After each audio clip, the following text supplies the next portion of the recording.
Ezer, até aqui nos ajudou o Senhor. Você está preparado para mais um estudo bíblico?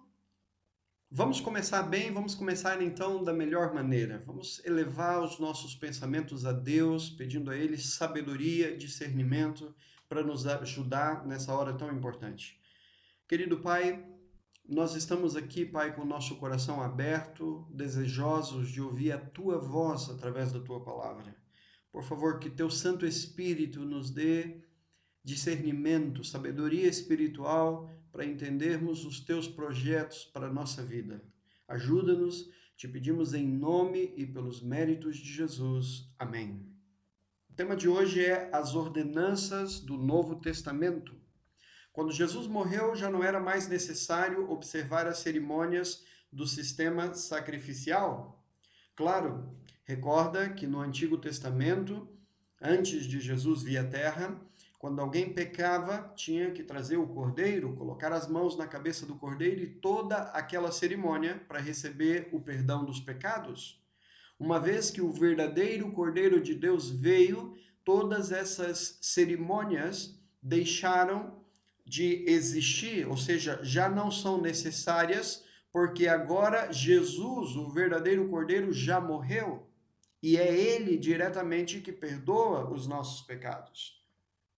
Mas Jesus estabeleceu, introduziu outras ordenanças que deveriam ser praticadas pelos cristãos. O lava-pés, por exemplo. Vemos em João, no capítulo 13, verso 10, disse-lhes Jesus: aquele que está lavado não necessita de lavar senão os pés, pois no mais todo está limpo.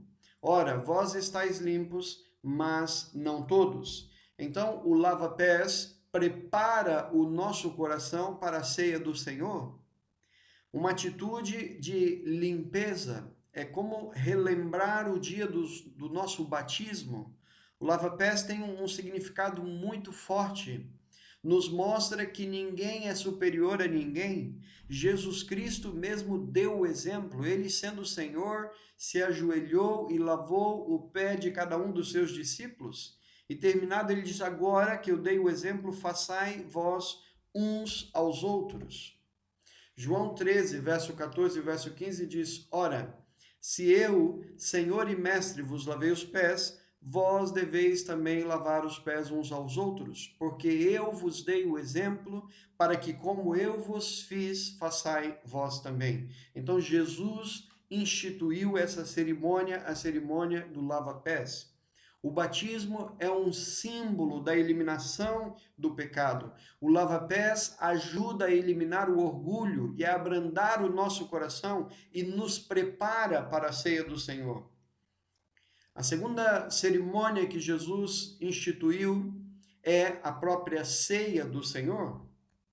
A ceia do Senhor, aonde tem dois símbolos importantíssimos na vida do cristão. O pão, que representa o corpo de Cristo, e o sumo da uva, o vinho, que é símbolo do sangue de Cristo. E aqui um detalhe muito importante, chama a vossa atenção. O pão para a ceia do Senhor é um pão sem fermento. E por quê? Porque o fermento é símbolo do pecado. O fermento estraga toda a massa, ótimo, para fazer um pão normal, perfeito.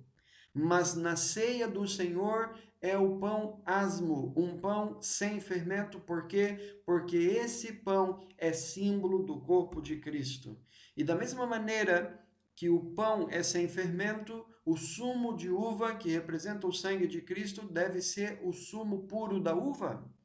Porque o vinho fermentado, o próprio nome já diz, vinho fermentado, e como o fermento é símbolo do pecado, o sumo puro da uva não pode estar fermentado, porque Jesus derramou o seu sangue puro por nós na cruz do Calvário.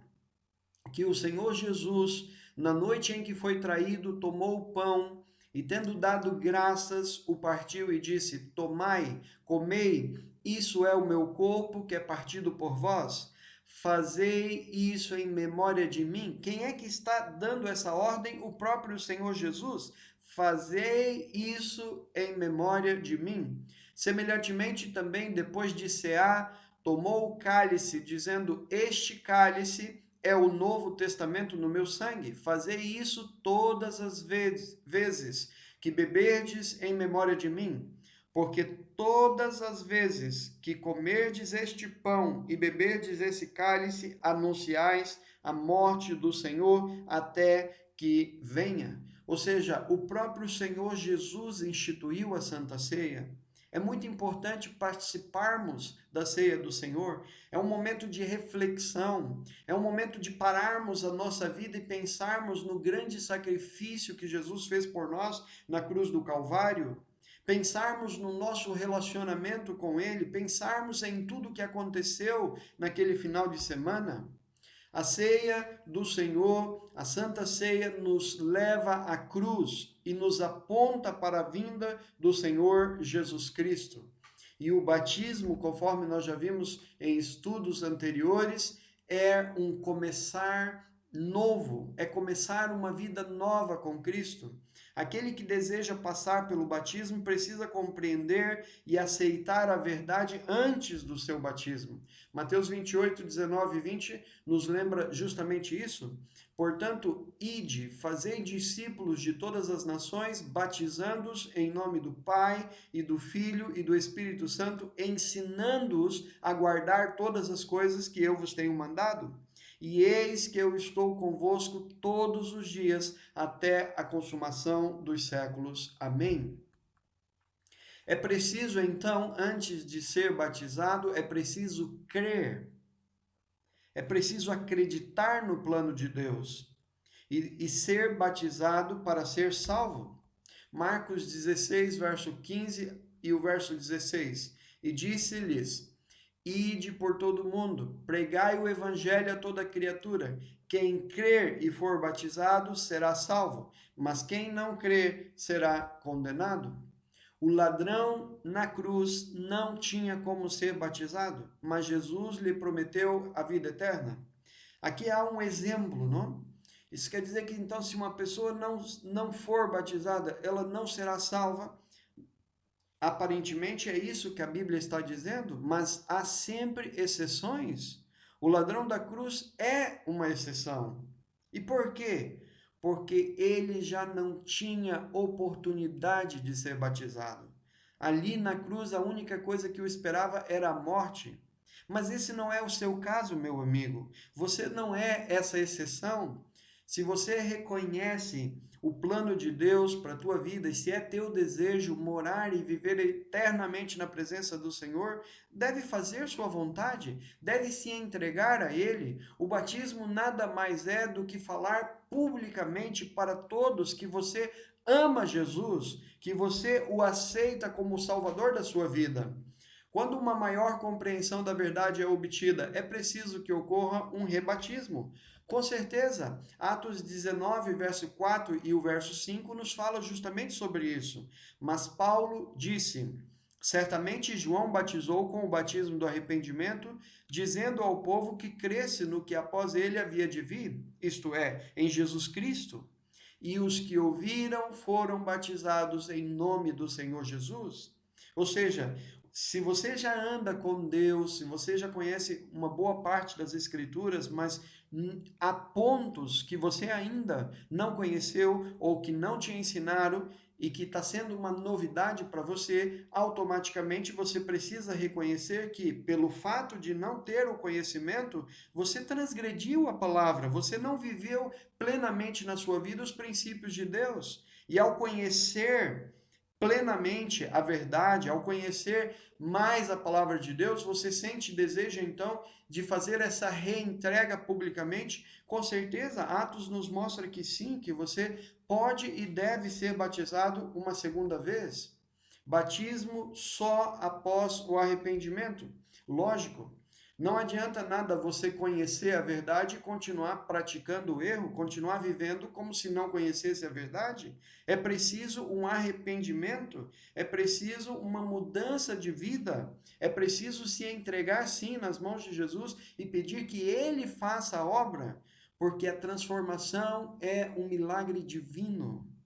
Somente Deus pode transformar o nosso coração e Ele deseja fazer isso. É vontade do Senhor salvar você. O maior interessado na tua salvação é o próprio Senhor Jesus. E Ele já fez tudo que estava ao seu alcance para salvar você.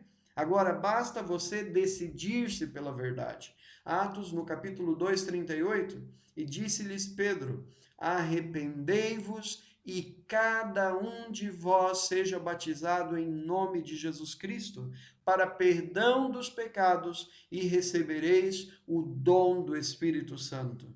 Deus deseja conceder-te este dom. Você deseja esse presente especial? O batismo é essencial. João 3, verso 5, Jesus respondeu: na verdade te digo, que aquele que não nascer da água e do Espírito não pode entrar no reino de Deus. O que é nascer da água? É ser batizado, e do Espírito, o presente que Deus deseja te dar no dia do seu batismo. Deus aprova só um tipo de batismo? Sem dúvida nenhuma, meus amigos. Efésios 4, verso 5, está dizendo: há um só Deus, uma só fé, um só batismo, ou seja, uma só maneira de batizar. E o batismo, conforme já estudamos no estudos anteriores, deixa claro que é o batismo por imersão, porque tem um próprio símbolo. Quando a pessoa entra na água, ela está sepultando, ela está sendo sepultada nas águas pelo batismo, ela está morrendo para uma vida de pecado, e quando o pastor tira o candidato da água, ele está nascendo de novo, ele está ressuscitando, ele está começando uma vida nova com Deus. Há toda uma simbologia. Então, por favor, um pouquinho de água na cabeça, isso não é batismo bíblico. Foi criada no decorrer do tempo muitas maneiras de batizar, mas a Bíblia é muito clara. Da mesma maneira que há um só Deus, há uma só fé e um só batismo, uma só maneira de ser batizado. Batismo, então, significa mergulhar, imergir. Marcos, capítulo 1, de 9 a 10. E aconteceu naqueles dias que Jesus, tendo ido de Nazaré da Galileia, foi batizado por João no Jordão. Jordão é o rio Jordão. E logo que saiu da água, viu os céus abertos e o Espírito, que como pomba descia sobre ele. Jesus, para sair da água, primeiro ele teve que entrar. Mais um texto confirmando o batismo bíblico, batismo por imersão, entrar completamente na água. O batismo por imersão requer muita água para que a pessoa seja totalmente imersa. João 3, 23. Ora, João batizava também em Enom, junto a Salim. Por quê? Porque havia ali muitas águas, e vinham ali e eram batizados. A imersão deve ser total. Vemos outro exemplo em Atos, capítulo 8, verso 38 e 39. E mandou parar o carro, e desceram ambos à água, tanto Filipe como o eunuco, e o batizou. E quando saíram da água, o Espírito do Senhor arrebatou a Filipe, e não ouviu mais o eunuco. E jubiloso, ou seja, contente, feliz, continuou o seu caminho. Vemos aqui nesse texto bíblico de maneira clara o batismo bíblico como um batismo por imersão. Sepultamento e ressurreição de Cristo.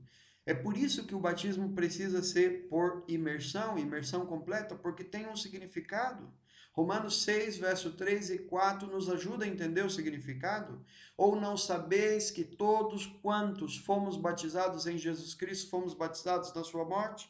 De sorte que fomos sepultados com ele pelo batismo na morte, para que como Cristo foi ressuscitado dentre os mortos pela glória do Pai, assim andemos nós também em novidade de vida, revestidos de Cristo. Quando nós nos entregamos a Jesus, ele nos dá suas vestes imaculadas. Ele nos reveste com a sua graça, com o seu amor. Deus, o Pai, olha para nós não como nós pecadores, mas sim como Jesus Cristo, o Filho perfeito. Gálatas 3:27. Porque todos quantos fostes batizados em Cristo, já vos revestistes de Cristo. Em Cristo andamos em novidade de vida. Jesus deseja dar para você uma nova oportunidade. Mais do que uma oportunidade, Jesus deseja dar para você uma nova vida. Você aceita o plano de Jesus na tua vida? Decida-te para a vida. Deus coloca diante de você o caminho da vida e o caminho da morte e te dá um conselho: seja sábio, seja inteligente, escolha a vida. Mas Deus não força você a escolher, tem que ser uma decisão pessoal. E se você ainda não tomou essa decisão na tua vida, amigo, aceite a Jesus hoje. Não deixe passar mais esta oportunidade. Jesus está te convidando para algo glorioso. A tua eternidade depende de tão somente uma decisão. Decida-te por Cristo. Não retarde mais. Até quando você vai esperar? Entrega a tua vida ao Senhor, confia nele e o mais ele fará. Jesus quer revolucionar a sua história. Jesus Cristo quer revolucionar a sua vida. Jesus Cristo quer dar sentido para você, uma vida com esperança, uma vida de sucesso ao lado de Cristo. Isso não quer dizer que é uma vida sem problemas. Jesus nunca prometeu que esse mundo seria um mar de rosas. Ele disse que mesmo que andássemos pelo vale da sombra da morte, ele não nos deixaria. E o importante de Cristo na nossa vida é que a nossa vida tem sentido mesmo em meio aos problemas. Porque quando nós estamos angustiados, quando nós estamos com problemas, nós clamamos pelo sangue de Jesus e o Espírito Santo de Deus entra no nosso coração e empurra a tribulação para fora. E você pode dormir em paz, você pode dormir nos braços do Senhor Jesus. Confia no plano que Ele tem para você, meu amigo. Não deixe para depois, não retarde mais essa decisão. É a tua vida eterna que está nas tuas mãos, porque Jesus já fez tudo para escrever uma vida de sucesso para você. Você vai aceitar essa folha nova que Ele quer te dar? Você deseja realmente seguir Jesus, amar Jesus, andar com Ele, fazer a vontade dEle todos os dias da sua vida? Tome essa decisão hoje por Cristo. Ele já te salvou, ele já derramou o sangue dele na cruz do Calvário, ele escreveu uma história de amor para você. Por favor, amigo, decida-te por Jesus, decida-te pela vida. É o meu desejo para você, de todo o meu coração, em nome de Jesus. Amém.